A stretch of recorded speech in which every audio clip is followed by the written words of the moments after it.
আজকে আমরা করবো উপপাদ্য 7। কোন ত্রিভুজের যে কোনো একটি বাহুকে বর্ধিত করলে যে বহিস্থ কোণ উৎপন্ন হয় তা বিপরীত অন্তস্থ কোণের সমষ্টির সমান। এই উপপাদ্যের একটা স্টেটমেন্ট করা হয়, তাকে সাধারণ নির্বাচন বলা হয়। সেটাকে আমরা ছবি আনবো সেই স্টেটমেন্ট অনুযায়ী। কোন একটা ত্রিভুজ বলেছে, তাহলে কোন একটা ত্রিভুজের একটা বাহুকে বর্ধিত করলাম।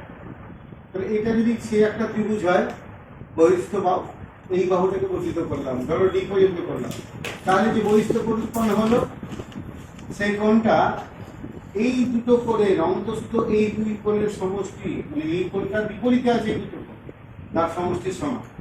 অর্থাৎ এটার মান যদি এক্স হয় আর এটা যদি পি আর কিউ হয়, তাহলে মনে রাখবা যে এক্স সমান পি প্লাস কিউ হবে। এটা মনে রাখবা, এটা প্রমাণ করতে হবে। কি করে হবে সেটা কি করে করবো সেটা আমরা এখন প্রমাণ করি। প্রথম কাজ হচ্ছে আমাদের কোশ্চেনটা দেখে আমরা ছবিটা আঁকলাম। এখানে বলেছি কোন ত্রিভুজের, আমরা এখানে কোন ত্রিভুজটা নিয়েছি এবিসি, যেটা মনে করেছি, তাই এই পার্টটাকে বলা হয় বিশেষ নির্বাচন। বিশেষ নির্বাচনে আমরা কি লিখবো, যে কোনো একটা ত্রিভুজের বলেছে, তাহলে মনে করে নিলাম, মনে করি এবিসি একটা ত্রিভুজ। কোন ত্রিভুজ বলতে এখানে কোন ত্রিভুজটা এবিসি ত্রিভুজ। এবিসি ত্রিভুজের যে কোনো বাহুকে বর্ধিত, এখানে বিসি বাহুকে বর্ধিত করেছি। ত্রিভুজের বিসি বাহুকে ডি পর্যন্ত বর্ধিত করলাম, এটা বলেই দিয়েছি।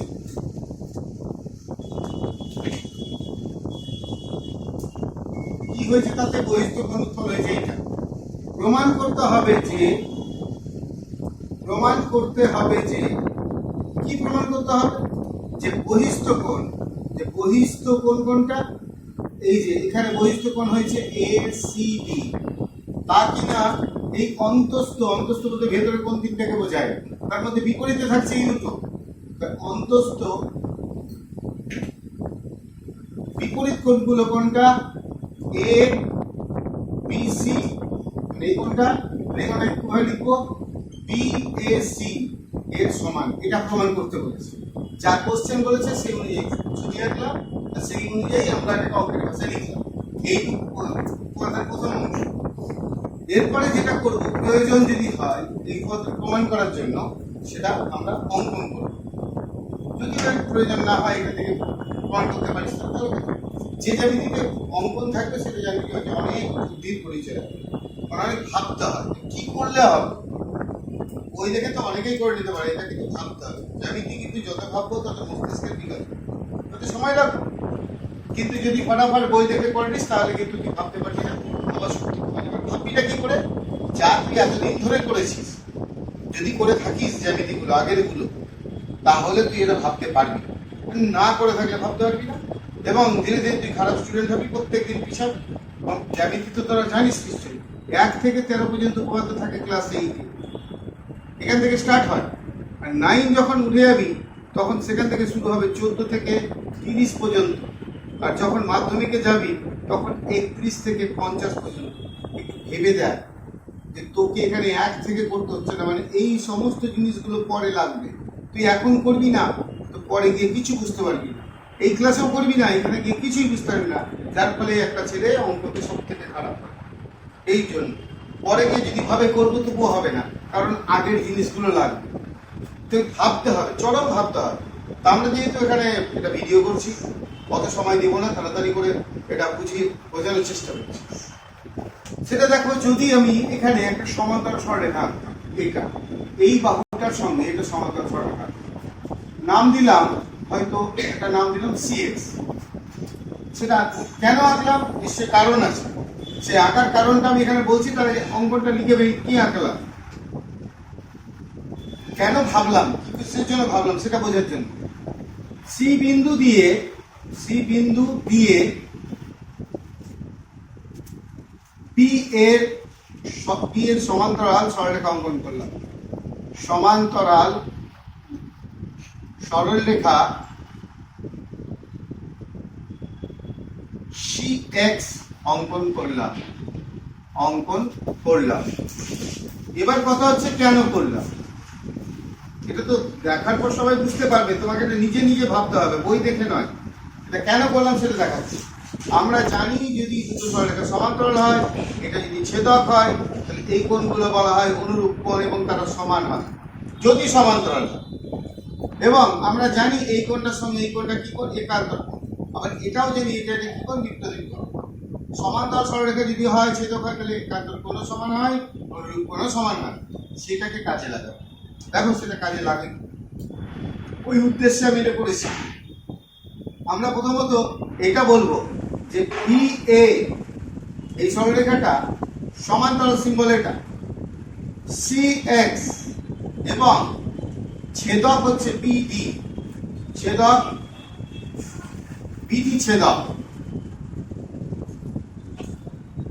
তাহলে এখানে দুটো জিনিস পাচ্ছি, সেটা কোনটা? এই কোণটার সঙ্গে এই কোণটা কি কোণ? অনুরূপ কোণ। তাহলে এটা লিখবো আমরা এ বি সি কোণ অনুরূপ কোণ। আমরা জানি সমান্তরাল সরলরেখা হলে অনুরূপ কোণগুলো সমান হয়। তাহলে এখানে কি লিখবো? এক্স সি ডি এরা সমান। আবার আবার এইটা এটা সমান্তরাল। কোনটা কোনটা সমান্তরাল? বি এ সমান্তরাল সি এক্স এবং যদি ছেদকটা হয়ে যায় এসি এসি ছেদক, তাহলে আমরা আর একটা জিনিস পাচ্ছি। সেটা কি?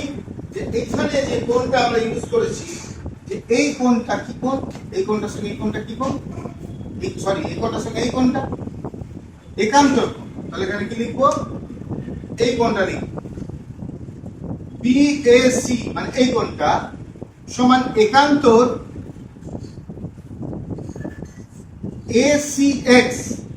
ACX একটু ভালো করে ভেবে দেখো, এই কোণটা এর সঙ্গে সমান আর এই কোণটা এর সঙ্গে সমান, তাহলে এই দুটো টোটাল যোগ করলে এর সঙ্গে সমান হয়ে যাচ্ছে। তাই আমরা এখানে লিখবো অতএব এই যে XCD মানে এই কোণটা প্লাস ACX এইটা যোগ করলাম এদিকে, তাহলে এদিকে কি পাচ্ছি? এদিকে যেটা পাচ্ছি লক্ষ্য করে দেখো, ABC মানে এখানে এদিকে আসছে আর এটার এদিকে কি আছে? BAC। বিএসি। তাহলে এইখানের দিকে ছবির দিকে আবার তাকাও, এক্সসিডি। এক্সসিডি মানে এই কোণটা, আর এখানে হচ্ছে এসিএক্স। এসিএক্স এসিএক্স মানে এই কোণটা। এই টোটাল কোণ পেয়ে গেলাম। তাহলে টোটাল কোণটাকে কিভাবে লিখবো? এসিডি। তাহলে এসিডি সমান কি পেলাম? এবিসি, এটা তো আগে থেকে পেয়েছি, আর বিএসি। তাহলে প্রমাণিত। এখন থেকে তোমরা জানলা যে এটা হবে যে এই কোণটা বহিস্থ কোণ অন্তঃস্থ দুই কোণের সমষ্টির সমান হবে।